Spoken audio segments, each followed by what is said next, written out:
So yan mga kabisyo, magandang umaga, magandang araw, gabi, anumang oras ninyong napapanood ang video ito. Ayan, isang KTM Dock 200 na naman mga kabisyo ang ginawa niya natin ngayon ng pure stainless na mid-link. Pasensya na sa framing natin mga kabisyo, hindi ko ma-adjust kasi nakatayo yung phone natin pagkuha natin ng video.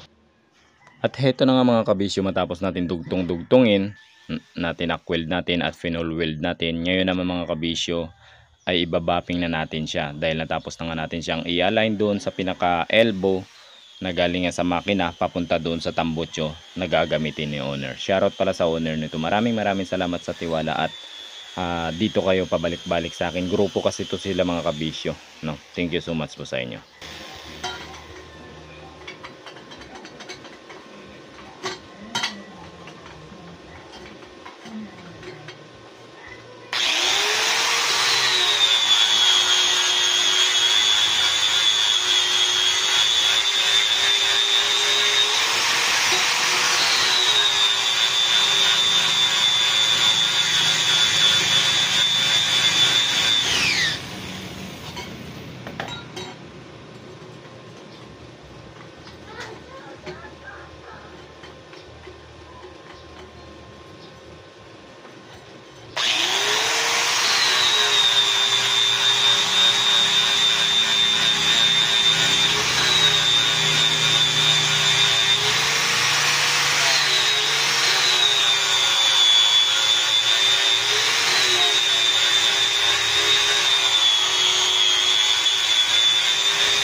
Finally!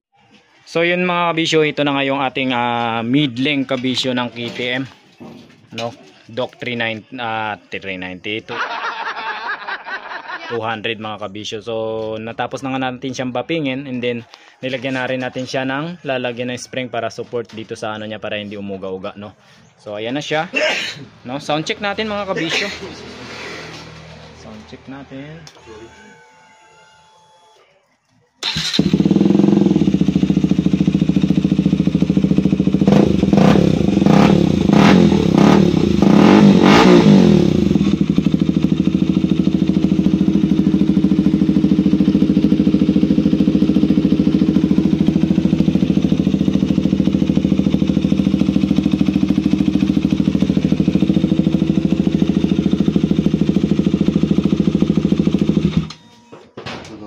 So yun, sa mga nagnanais kabisyo magpagawa ng kanilang mga big bike ng mid-link, cut delete ng resonator, ng catalytic, rektamin sa ilan po para sa inyo mga katanungan. Maraming salamat at ingat po sa lahat mga kabisyo.